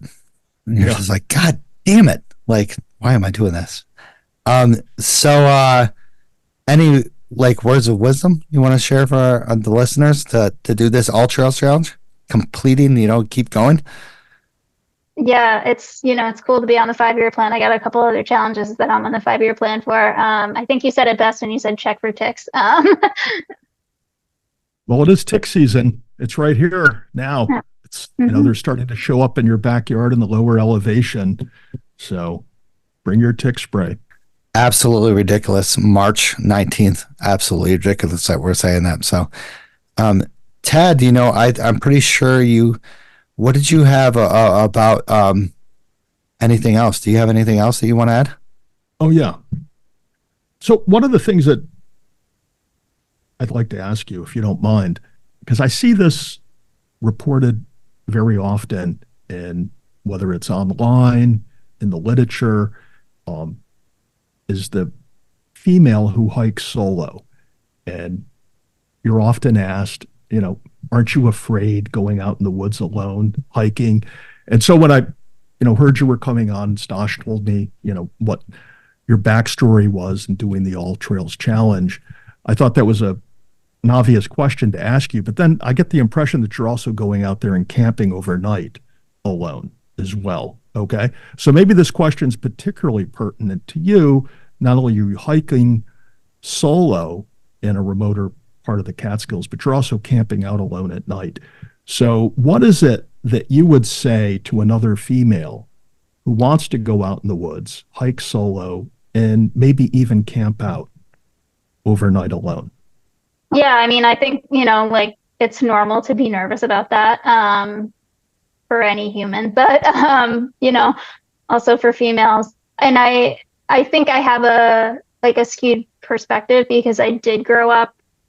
I mean, I remember we're going to sleep out in our grandparents' backyard. The coy dogs will howl, but it's fine, So I think from a safety perspective, it's very easy for me to be like, oh yeah, animals are pretty predictable. To me, animals are a lot more predictable than humans, Bears will run away if they're not used to human activity. The only reason they won't is if they're used to humans or, you taunt them with your food. So yeah, it might not be encouraging to everyone, but I would say, if you're nervous the first time, that's fine. If you're nervous the 20th time, that's fine. You hike a long enough day and hopefully you'll get to sleep. When you're hiking, do you carry one of those satellite messengers like a Garmin InReach or something else? Yeah, I didn't. My sister did for the first one, and she found that she had a spot. So it was definitely not as good as the Garmin. It just wasn't the service wasn't good. And honestly, not true for the Catskills, but for the Appalachian Trail, it's pretty populated. You get cell service a lot of the time. Yeah, I would if I don't know. I would, and maybe I should, but I just feel comfortable. Yeah. So the takeaway is you're pretty hardcore, Sam. You're going out there solo, no InReach, camping out overnight to do the All Trails Challenge, and loving every minute of it. Is that pretty much it? Yeah, I mean, there's definitely, again, there's moments when I get scared. I'm not gonna pretend to be some hardcore person, but I do feel like it's the best experience, especially if you can take time off and do an overnight. We were meant to be outside. That's what I remember thinking after the AT is this is just how things were meant to be, yeah. We were meant to be outside. I'm writing that down. Yeah. I mean, that our age set, we were born outside. We basically explored outside. and such. So, I mean, we're kind of adapted to the outdoors, and Sam, I understand, not carrying something like that. I really very rarely do. I don't want to pay the subscription per month to maybe reach that every, maybe a year or so. Like when I'm going to self-rescue myself as I can, because I don't want to be that person on Times Union with a false advertise or whatever false report that they do and say that a guy broke his ankle while like wrestling a bear and stuff like that. Like, I just don't need that crap, but I understand where you're coming from. So, crazy. So Sam, do you have any like adventures that you're going to be pursuing on within the next? Because you've been doing all this crap. I didn't like some of this stuff we had no clue about. And like, what else? Yeah. My 5-year plan one, I guess, is the Schoharie County Challenge, the Scary 19 that I've been working on forever. That's just hitting some high points in Schoharie. I have 5 left. I think it's going to happen this year. I better. Nice. That isn't easy. Yeah. Yeah. And that one I did have to, take out the compass for. I'm getting a little better. Other than that, I would do all trails again. There's a lot of stuff on the bucket list that I haven't decided about. I would do all trails again. There's a High Peaks Wilderness Area red line that I would do. I would like to do my 46ers, but same. I'd rather see the less traveled places first before going to all the high peaks. Very good. Yeah, and then the long path, the long trail. Yeah, I don't know when, but those are the. Are you good you like backpacking and stuff? Yeah. Oh wow. So you got definitely some good amount, you get the what is it, the Northwell Placid Trail, the Cranberry 50, the Finger Lakes Trail, the Long Path, Coast Trail. You got a lot of goals and stuff like that. Nice. Yeah. Yeah, the Northville Placid Trail I've done, and I do think there's an actually advantage for being female in the long distance hiking world. My sister worked for Jennifer Farr Davis, who set we talked about it for the Fire Towers, which is quick, so maybe that doesn't apply, but she also set an overall record. And I definitely saw this in my experience just hiking the AT. Women, we keep our, we don't have the same caloric need as males. We keep our body weight, so we don't have to worry about, about just those needs as much as I think males do. So I think it's a really unique space for females. I gotta admit, being, with Jessica, when we did Trail Magic on the Shenandoahs, she really connected with the female thru hikers and asked for advice and stuff like that. And of course, you guys connect way more, and you guys have more advice than we do. Because we freaking just hike and we don't really give a shit. I don't really, and females got so much more to adapt to and such like that. So. I understand that definitely, and you guys stick together. I gotta admit, we saw down in Shenandoahs, we saw at least I'm pretty sure there was a group of 12 girls together, and it was great to see them. And I stood over here, and Jessica, my wife, went over there and talked with them for 45, 50 minutes. It was just absolutely. I'm just listening, and I'm just the conversation. I'm like, oh my God, you guys have a lot to talk about, and the guys are just yeah, I hiked. That's about it.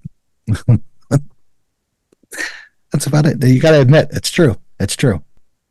Well, let's get down to the truth. I have a couple more questions, Stosh, if you don't mind. Sam, you've done all this hiking through a variety of conditions in different climate zones in the country. What are your best recommendations for bug spray? Oh man. Yeah. I mean, bug nets, depending on where you are, sometimes you need them. Yeah. I haven't had great luck with bug sprays. I mean, DEET does help, but there are just times when you do need a bug net. That was my North Plastic Trail. So that's the verdict. You've got to have that net with you. Yep. Don't use the spray. Just pull out the net. What about shoes? What are your recommendation to hikers out there for a good shoe for a long day hike or overnighter? Yeah, I do like trail runners. I like a good grippy trail runner. I feel like some of the grips on the trail running sneakers are better than boots. I also wear insoles. I think Your Sole is like the website, and the insoles help too. So many different combinations of people's like your differences is it's got to be to you.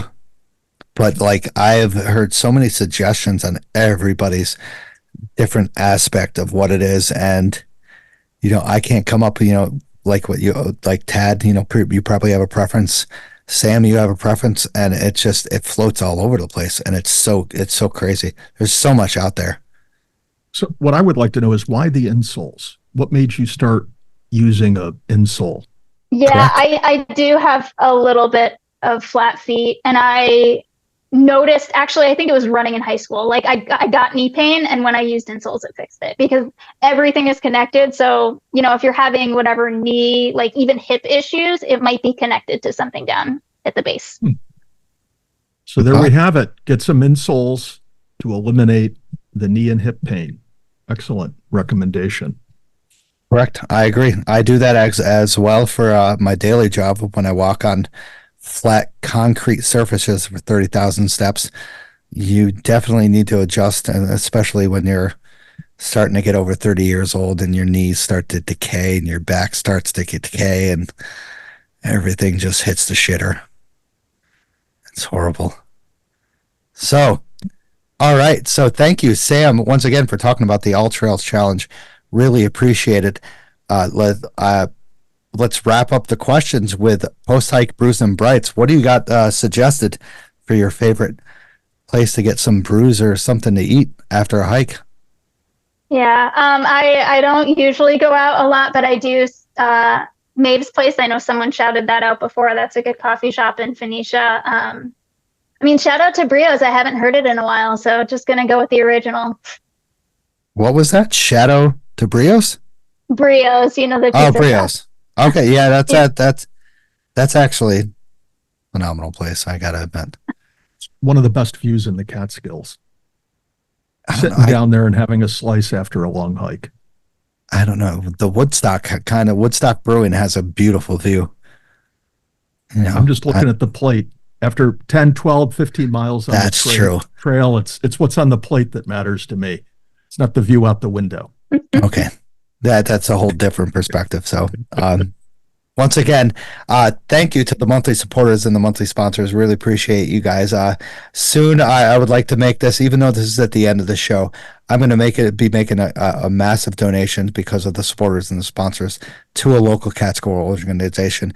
Please, after this episode, send me your suggestions on what I should do. That'd be absolutely fantastic. I'll put up probably a post up on the Instagram or Facebook about it. Shit. Sorry about that. Woo.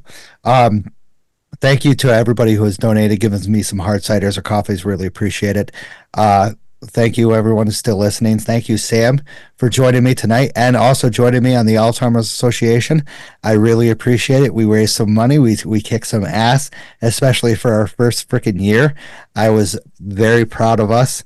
And I thank you once again for completing the All Trails Challenge and having some insight on everything other than the Catskill 3,500 peaks and the popular peaks that we have. Get out to the Western Catskills and everywhere that Sam has mentioned. So thank you, Sam, once again.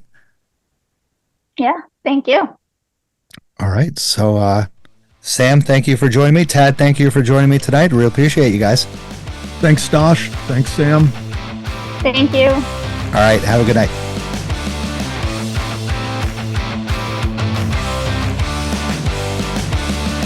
Hey everyone, I just want to thank you for listening to the show. If you enjoyed the show, subscribe and throw down a smooth review on Spotify, Apple Podcasts, or any podcast platform that you use. You can also check daily updates of the podcast, hikes, hiking news, and local news on Facebook, Instagram, Twitter, and the official website of the show. remember this. You gotta just keep on living in the Catskills, man. Livin. Wicked, wicked, wicked, wicked.